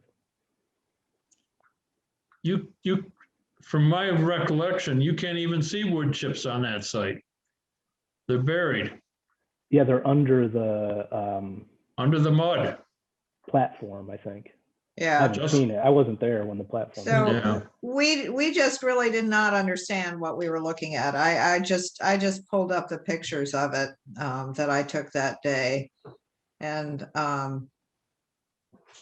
it even looking at the pictures today with you explaining what it is that happened, I still can't see that, from what I look at the pictures. Yeah, that's been reported to me too. I will say that that's all going to get taken out and the project will be graded and built per the plans. That's our intention. Steve, And could we ask you to let us know when they intend to take the rocks out? Yeah, I asked today, Dave, and he said as soon as the weather breaks, as early as Ice out? yeah, well, he was thinking April. I don't know if ice out might be a little earlier than that. But I will make a note to contact you when that work's going to start. And I think we had the conversation in the fall that we would really like the opportunity to have the Conservation Commission somewhat involved in the shoreline work. And maybe you don't want to be, that's fine, but I would hate to put all that together and then still have the Concom be unhappy with what we've done. So I don't know how we avoid that. So I'm looking at the pictures now, Steve, and what I see is what look like railroad ties, or I don't know, I guess they're railroad ties that are on top of the ground. There's a silt fence behind it. And down below, or beyond the silt fence, between the silt fence and the water, there's some vestige of vegetation, but then there are the big boulders. And there's water in between the big boulders and what's left of the bank. And what we see behind the railroad ties is just flat dirt. So it's impossible to tell from our perspective what's actually there. It looks as though you took a bulldozer and you ran it down the hill and you took everything that was standing out. So I can certainly understand why the neighbors were freaking out. So I don't know if you can take down your thing, if I can show you what I have on my phone, so you can see what we saw. Like that? Yeah. Can you see my phone? I've seen your pictures, Sally. I've Oh, looked at okay. them All carefully. right. And actually, I've been on site a bunch to try to come to a Okay. conclusion on how best to deal with this. So, yeah, I mean, we have a lot to learn. You know, there's always that. There are new techniques, there are new ways of looking at things, there are new ways of doing things. We don't always know what they are. So sometimes it's just a matter of educating us. And over the years, we've asked our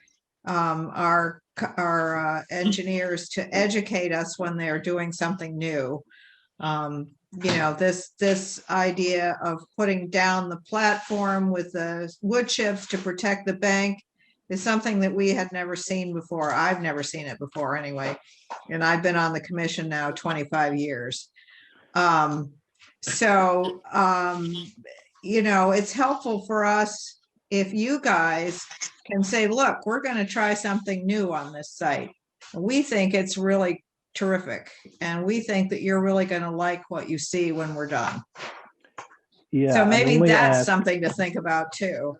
I only ask that if, and I'm not trying to sell anything, but if that's a condition, then the contractor would have to involve us.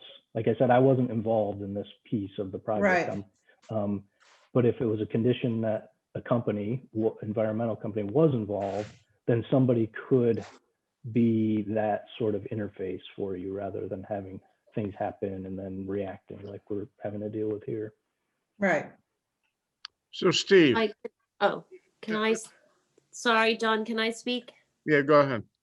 Thank you. Hi, not to belabor, but to Sally's point, like, I think the process of coming to the planning board and the select board and conservation and bringing plans and writing up a proposal, like all of the time and effort is for a reason. It's like a contract. It's like a verbal and a written contract. And that's what we expect. And then when we see something that's off, you know, of course, we're going to go, oh no, something is terribly wrong. And it's also a trust, you know, we have to have trust that each person is doing the right thing. But in this case, it feels like the trust got broken because of lack of communication and not following plans, maybe doing something faster. But also, you know, there's also the idea of like how the lake is affected. Like the railroad ties have creosote and that gets into the water, and the rocks being in the water affects, you know, the watershed. So I think we just all have to be really careful and just be mindful. And yes, we were upset, and hopefully we can change things and do it better in a different way. But I'm gonna hope that it'll all get done properly and well. So thank you for letting me share my point of view.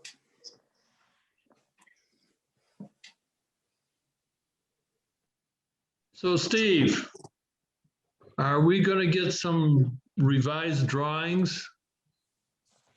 Or are we gonna go off the original ones? I'd like to use the original one. So we are submitting a revised special permit to the planning board, which involves the house footprint's going to be slightly smaller than what was originally approved. And the planning board's requiring a new special permit. So we will be back to you. Mhm. And hopefully I don't get beat up too bad at that meeting, to get a recommendation for the planning board. So at that time, I've changed a couple notes already on the plan for you guys. If there's something in particular, I know that the platform, maybe I could note on the plan if you'd like that. That would be really helpful. Can you just write up something reasonably brief? I mean, it doesn't have to be a huge labor. Reasonably brief about the reason for the platform, how it's constructed, why it's constructed, and why this is really a good thing. We can just throw in the file so that we can learn from it. We can understand that maybe this is something we would want to see in another project that will. I think it might be. I mean, we use these platforms when we're actually working in resource areas. You know what I mean? Like they're designed to protect wetlands, so you spread out the tracks and you don't disturb the ground. So if you can picture like, you might see this type of construction on utility line work where you're going through wetlands. No, I'm just saying like it's designed to protect the ground. Like that's why it's used. So yeah, I've seen it on utility work, and we actually have had proposals like it where they were going through wetlands in order to do utility work. So that we've seen, but we've never seen it on the bank of the lake. Right. Just because it's more, the bank of the lake's not a resource area, so it's not required and it's more expensive. So Hey, Steve. Yeah. I would like to know one thing. And you can send this to us by email if you want. Whose idea was this platform in the first place? Okay. Yeah, I'll ask. I don't know. If they had come to me and asked me how I felt about it, I would have said it's a good idea. I don't know if my mind would have gone towards we should let the Concom know or not. I can't go back in time, but I will have that for future reference. Yes. Exactly. I know that now. Yes. Okay. We beat up Steve long enough. Thank you. Thank you, Steve. We Thank you. love you. Honestly, we do. All right. Thank you. Next time, tell them to hire you from the start. Yeah, I know. Well, I can't always control that. I wish I could. But, sounds like charge them extra if they bring you in midway. Yeah, I know. I wish I could. All right. Appreciate it. Thank All you. right, thanks, Steve. Yep.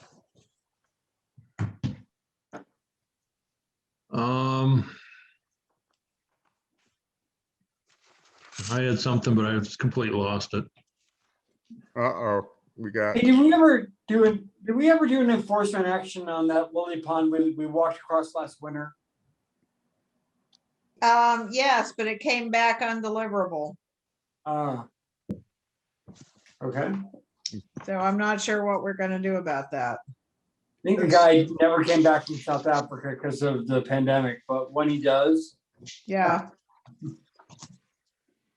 Yeah, well, I think you're right. I think we should send out again this summer because it like I say, it came back undeliverable. I have a manual here, which was in my possessions. I don't know if you can see that. Yes. But anyways, Wetlands Enforcement Manual. Some very interesting stuff in here. Oh.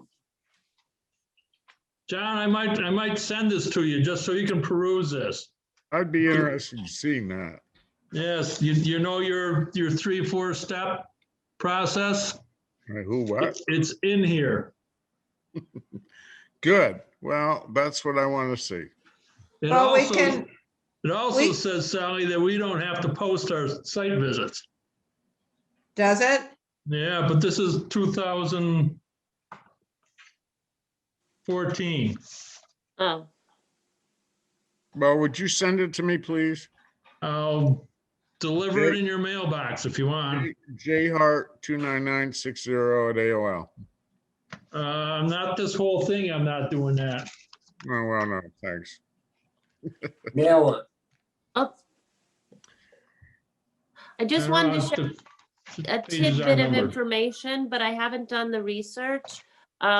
Jim Wiltz of the Board of Health, the Tri-Town, Health Department, was sharing with me on the Stewardship Committee meeting about there's such a thing as a conservation agent.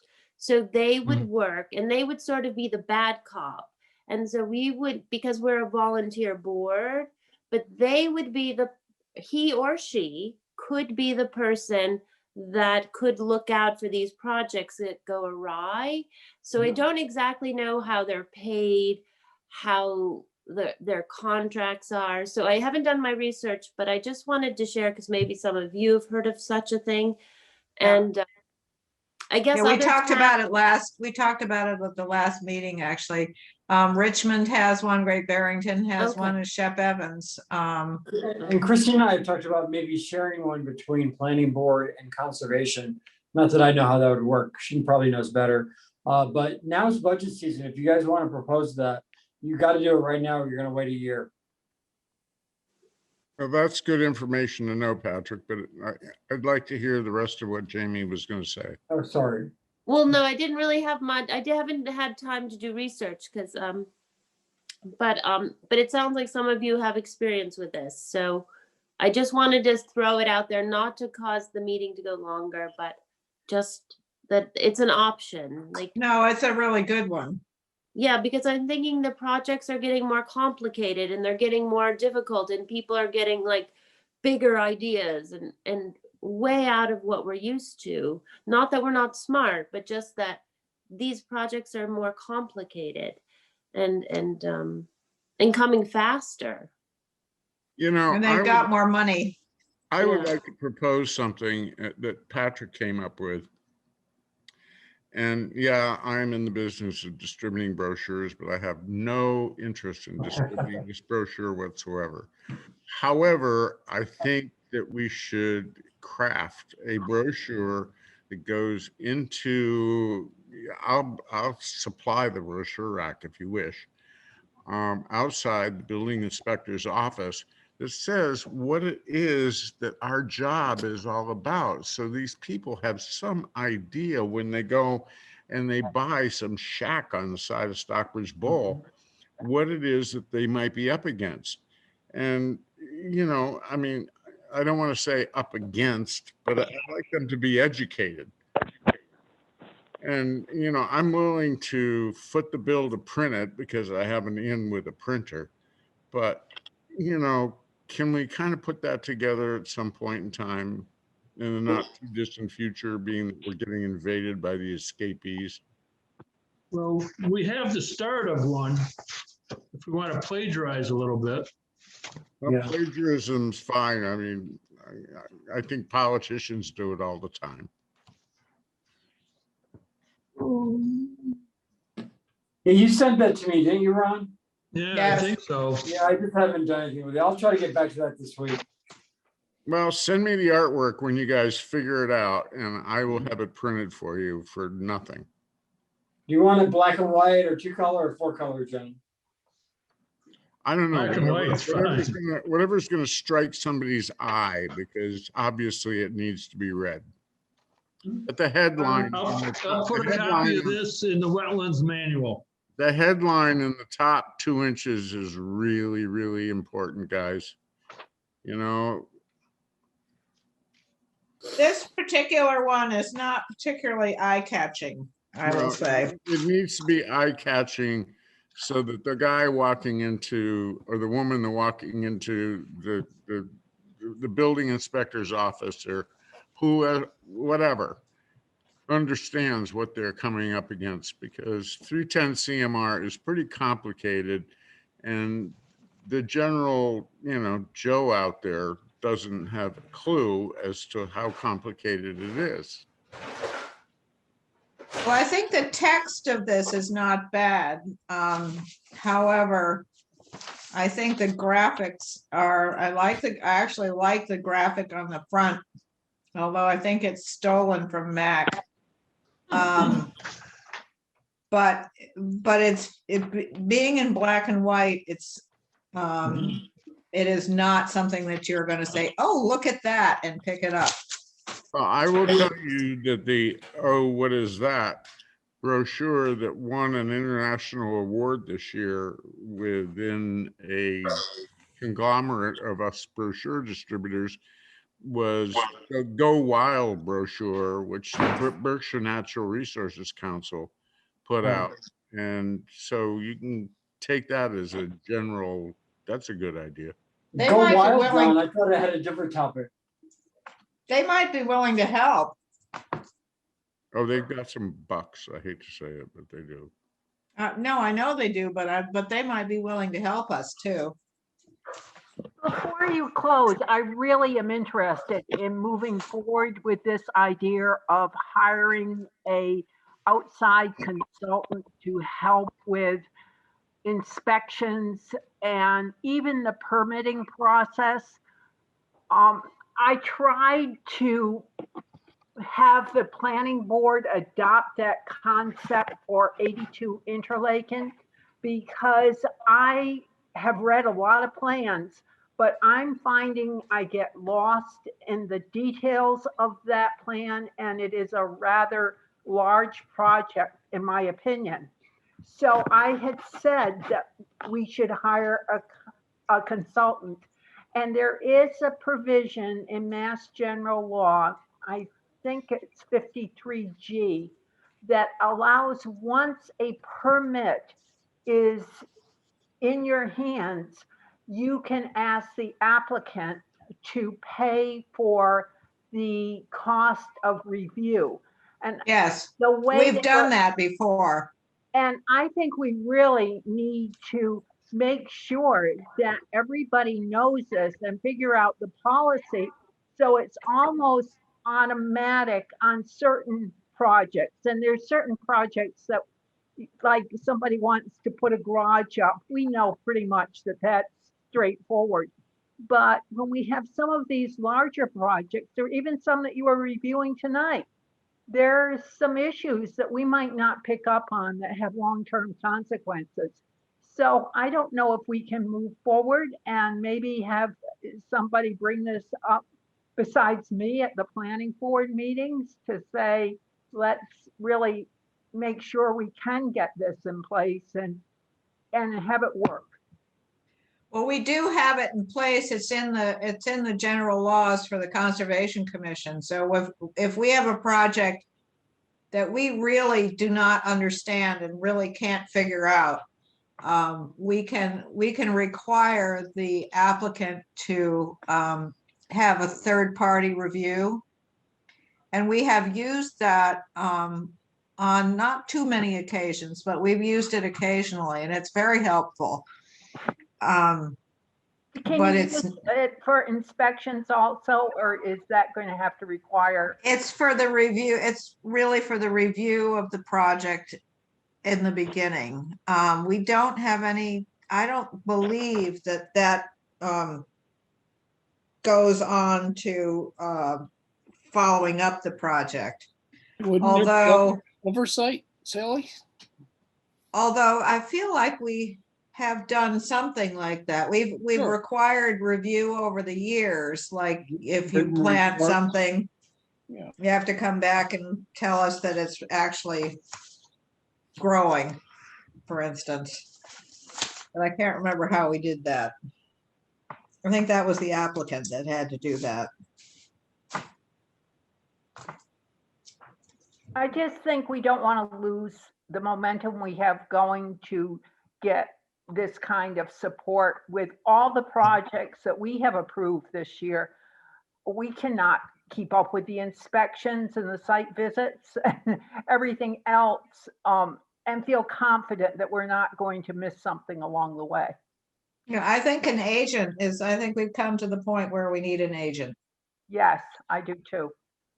Can you guys work on the budget issues of not the issues, but the amounts that we would need to budget? Like it just, this is the time if you're gonna propose it, that we need to get it in. Well, we'd have to figure out the hours required for the two boards. And that Patrick, varies. when's the budget due? Well, I mean, it gets voted on at town meeting, but it goes through a whole bunch of points Right, but- between now and then, including this Thursday, the finance committee and select board is jointly meeting. We're only going over fire, police, and one other, I think, water and sewer that day, but every single week that there's a meeting between now and May, we're gonna have something on the budget on the agenda. Okay, So, but do you know when committees are up? Like, are they soon? Is it? I think it's passed, that's what I'm saying, we need to like Oh. kind of bring it up now. I mean, I But think that budget, Michael not Canal- yet. It's coming up, Yeah, I think. Patrick, what do you want to call this? What would be a good Agent. term? but you know, it's I originally thought enforcement officer, but that sounds more like a, Building inspector, and we don't want to step on anyone's toes. yeah, it's a conservation agent. Yeah, Oh, lots of towns have a conservation agent. But But I we don't know what to also, call it for Christine, it's not the building inspector. no, it's not the building inspector, but it's to deal with the conservation issues in a permit. And, Yep. you know, so maybe conservation agent, and then have it clear that the planning board can utilize their services also might be. And also the select board, I believe we're the permitting authority for the LPOD. As I understand it, I mean, it's very kind of, I mean, as Christine knows, our bylaws are a little bit, you know, opaque. What about resource agent? That's great. Mhm. Patrick, do we need to consult town council on whether we can have one agent work for more than one board? Probably. It doesn't hurt to ask. Does Joe have any ideas as to how much a consultant like that might cost? Because I almost see it as a retainer position that, you know, we give the person a certain sum of money, and then we know that they will be working for our town when we need them. Because sometimes if we just, or we get a specific agent that is available to work for our town. I mean, Michael probably has access, because, you know, Michael's part of a listserv that has all the different town administrators and managers on it. So if we kind of write up what we want, I would let him get the answer from Donna, the town council, about the legality of it, and I would let him reach out to his colleagues to talk about budget issues. I would focus on kind of the hours and job description. Sounds good. Well, it's a joint agent for the planning board and the conservation commission, and Yeah. it sounds like the selectmen as well. It might be conceivable that you could tie into another town's agent, and they may be 2 days a week or something Yeah. like that. And then we could pick up another day or two or whatever it takes. And Private then, investigator. and the budget should be not to exceed, you know, and they bill it at a certain hourly rate till Mhm. they hit that ceiling. Yep. They, the town of Otis, Yeah, they have an approached, agent. the town of Otis approached me, oh, I don't know, maybe 5 years ago, and wanted to know if I wanted to be their conservation agent. I said, no, thank you. Because Because I'm no good at being the bad guy. Yeah, that's a good one. Mhm. Any more discussion? Thoughts?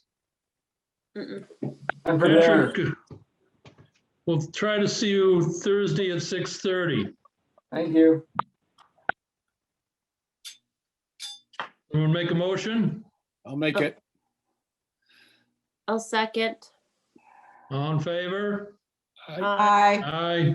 And John, I'll Aye. get you this material. Thank you.